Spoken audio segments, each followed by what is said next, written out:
Alright, hi everyone. Today I'm going to show you how to repaint your cam covers or rocker covers, whatever you want to call them, the bits on the top of your engine. Now this one I've previously painted with just your VHT normal engine enamel, so it's done its job. It looks okay, but it sort of had a few knocks here and there, and I thought, you know what, it's about time, change the gaskets. You can see it's been leaking a bit of oil here and there, so change the gaskets, give it another coat of paint, and we should be right for another couple of years. So first things first, what you're going to have to do is get VHT High Temperature Wrinkle Plus. It's a high temperature paint to paint engine parts with, and what it does is it gives that really nice coarse stipple finish on your cam covers or on anything that you're painting, rather than this nice sort of smooth gloss that normal engine enamel does.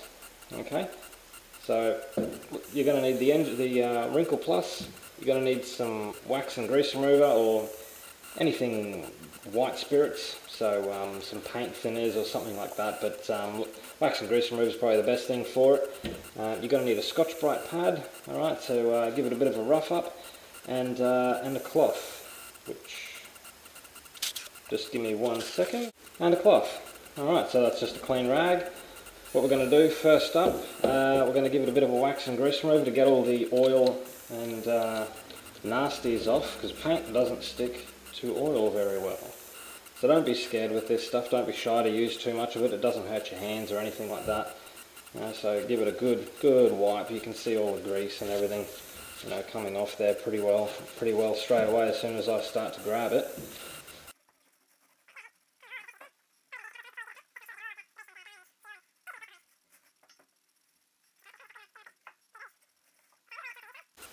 We're just doing the outside. One of my other videos, I'll show you how to clean the inside of your cam covers. Like you can see how they get a bit gummy and scungy and all the old oil and everything. It's, that's a normal engine. This engine's 20 something years old. It's pretty normal for an engine to have that sort of gunge build up on the inside, even with regular servicing.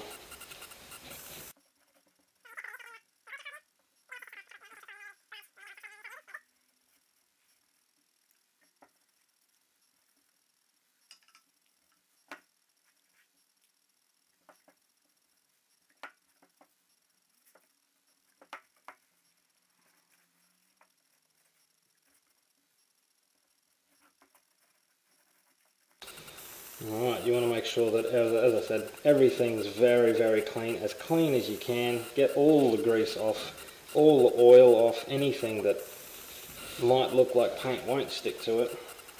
Alright, so now we grab our Scotch Brite Pad. This isn't actually a Scotch Brite brand pad, it's a different brand, but if you go to your local auto parts store where all of this stuff would come from, look in your sandpaper section and you should be able to find these Scotch Brite pads. So they're excellent for giving things a quick rough up, not necessarily to take things right back to bare metal, but all we want to do, you can see a little bit of red coming off there, all we want to do is just take the shine off so it has something for this new paint to stick to. Alright, so this is cured. This is done a couple of years ago, so this is this engine enamel that's been cured and baked on here, so it is fuel safe, carby cleaner safe, degreaser. It takes a lot to get this stuff off, so you can see a couple of marks here and there from when I've been working on the car, a couple of bits and pieces that have been chipped off. So what you want to try and do is give them a little bit extra attention.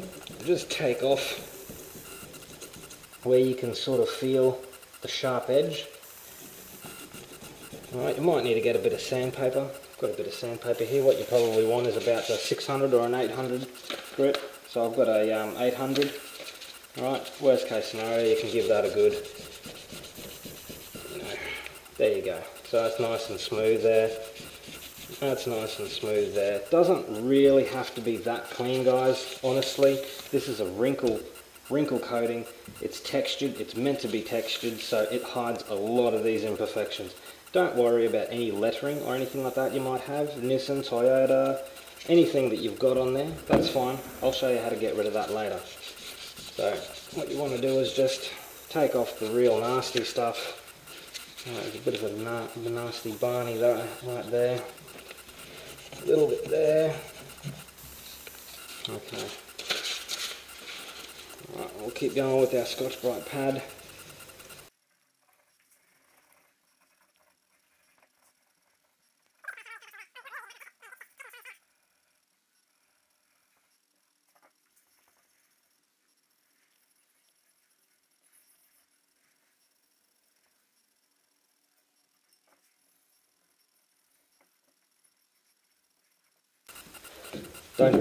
Don't be scared to spend too much time on this.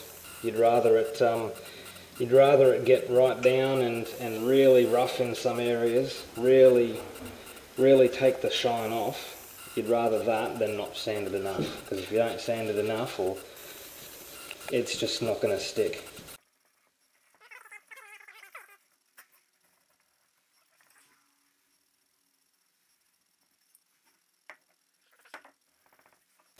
Now you can get, I forgot to mention, you can get a few grades of this. This is it's not really designed to take paint off, it's more of an aluminium oxide, the green colour in the brand that I've bought. You've got your 3M colours, which are brown, red and grey. Probably red or a grey would be good for doing this. Will take very little effort to get some of this to come off with one of those pads. They didn't have any at the shop that I went to, so I just ended up getting the coarsest one that was on the shelf. So get yourself a 3M grey or red. That should make your job a hell of a lot easier. Although this isn't that hard, as I mentioned before, I'm not using a lot of effort to take this paint off.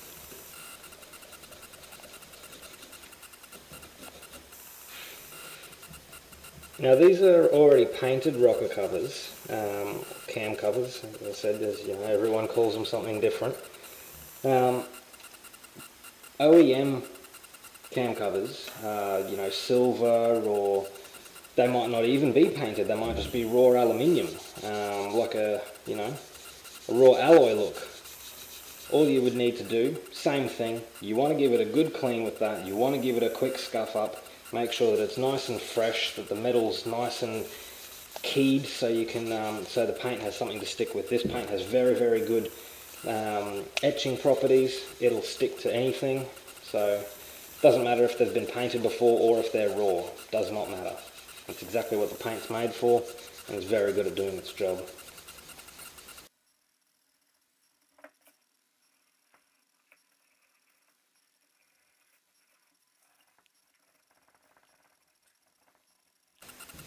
Okay, as I said, don't really be too concerned with these marks here. Okay, that texture finish and the wrinkle finish on that paint will cover them up quite easily. You can see them, they're pretty deep, but I wouldn't be too concerned about them. We'll have a close-up look after I've painted it and it's cured, and we'll see if we can see where they are. Alright?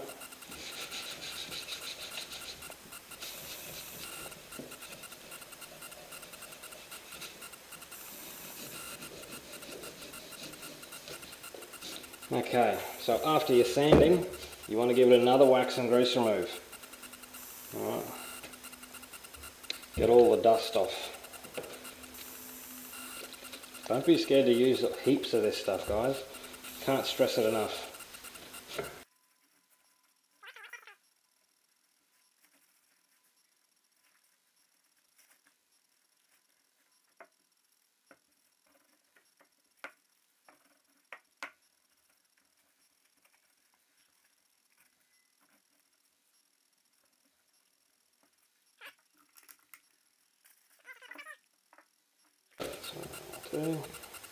I've only got one breather on this, and I ran out of masking tape, would you believe it? So I'll just quickly put a bit of tape, just a little bit of electrical tape. Doesn't really... All I'm doing is just so I don't have to clean it up later.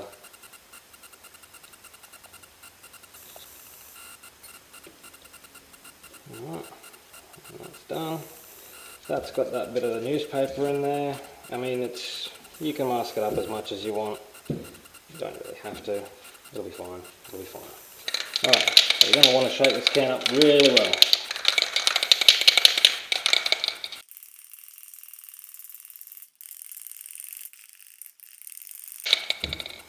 I might just position these. Okay, I might position them that way. Might be a bit better to get some even coverage on them. Okay. Alright. Now, those of you who haven't spray painted before, light coats. Doesn't matter how many you do, nice light coats. 50 coats if you want, as long as they're nice, evenly spread, you won't get runs, you won't sag. Lift off after each squirt, alright? Nice and easy, light coats. The first couple of coats, you just want to dust it on. Just dust it on, little light coats, couple of little squirts, get it nice and wet, alright?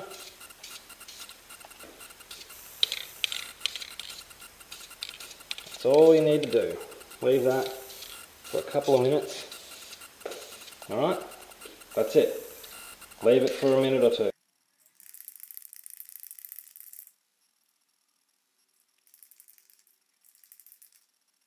Alright, now you want to start building a slightly heavier coat up, alright?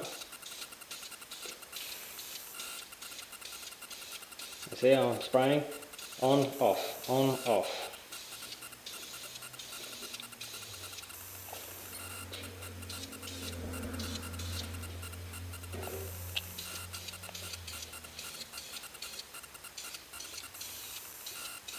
This paint's very good at going everywhere. So you can see I've masked up my roll cab with a sheet, dropped a sheet over it, put some tape on the wall and everything like that. I don't want to have to repaint my garage again.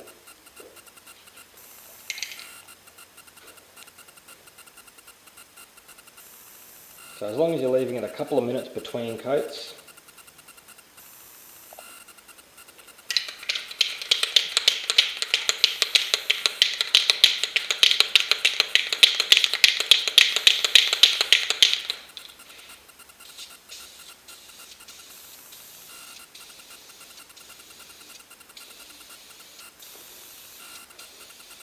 if you're unsure about the directions, we can all read.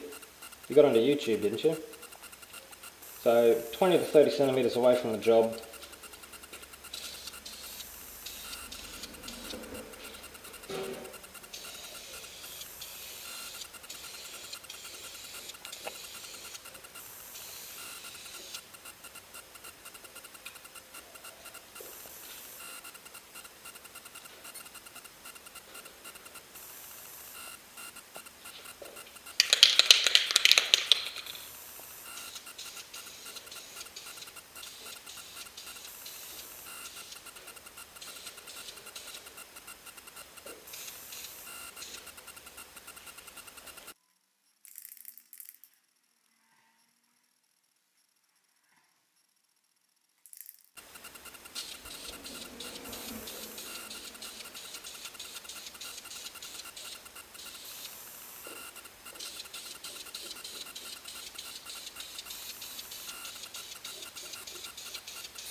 Alright, you want to avoid any wet edges. Sorry, you're going to avoid any dry edges. You're going to make sure that everything's wet. Alright, so you'll notice that the whole job looks glossy. The whole thing from head to toe looks liquid wet, and it is smooth. The paint goes on smooth and glossy. Looks like I'm just using ordinary paint. But when it dries, that's when it becomes textured.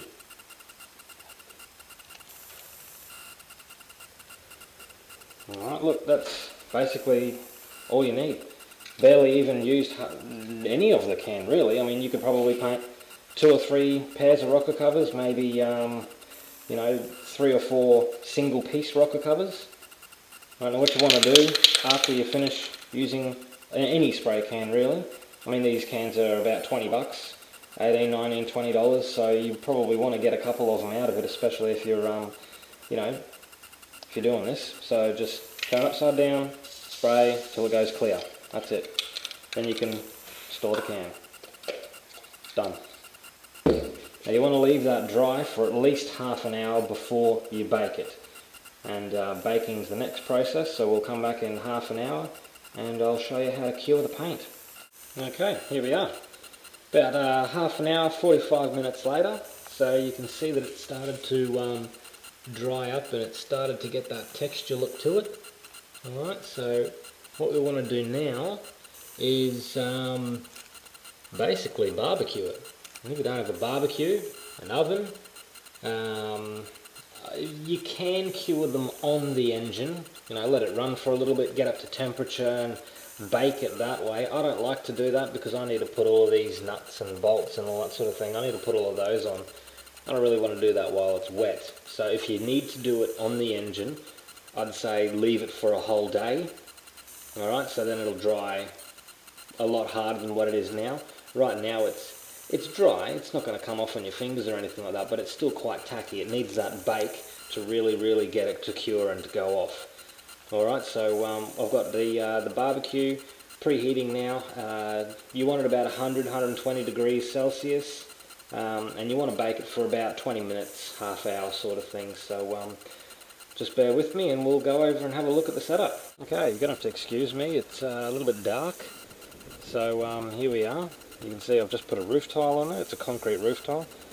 I've just got one of the burners on, so it's just on low. It normally gets the barbecue at about 100 degrees, so I'll just leave that with the hood closed.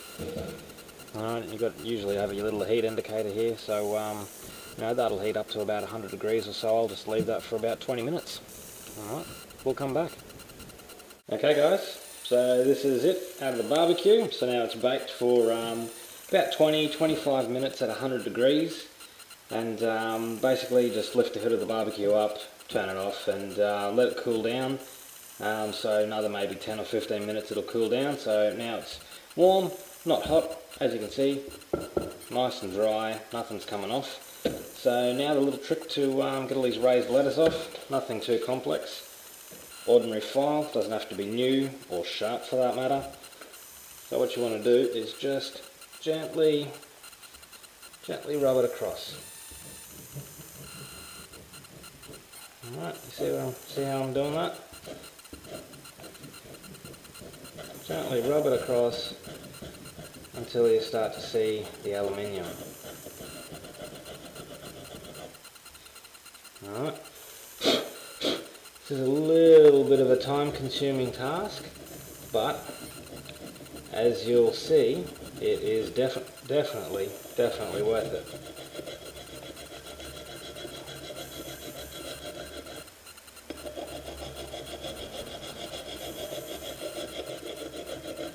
Alright, don't rush, take your time.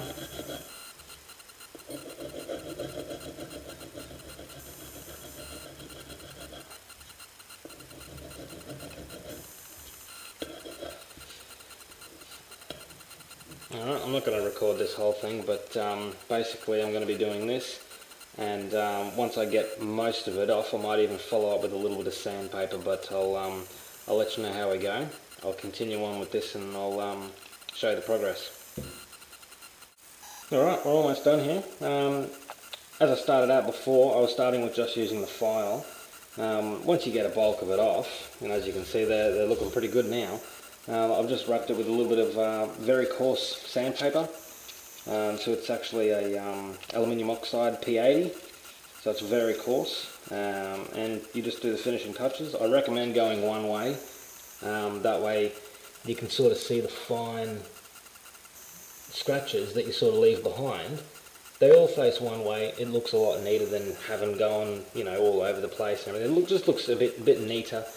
I mean, you know, we're not Honda engineers. We don't have a milling machine to just you know, take a skim off the top. So we're doing what we can, and hey, it looks pretty good anyway. So I know what you're all thinking. Oh geez, this, you know, crazy Aussie bloody putting a 4AGE in his kangaroo.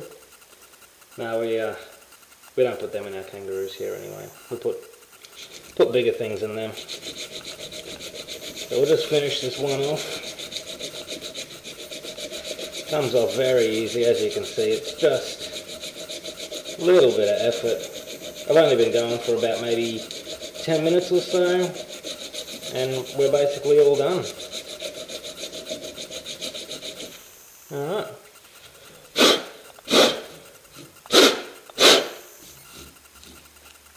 There we go. Actually go like that on the engine, but anyway, you get the idea. Alright. Give them a little bit more of a clean up and a little bit of a blow down with some compressed air, get all the dust off them, and I'll fit them to the engine, and we'll have a look at the finished product. Have it, the finished product.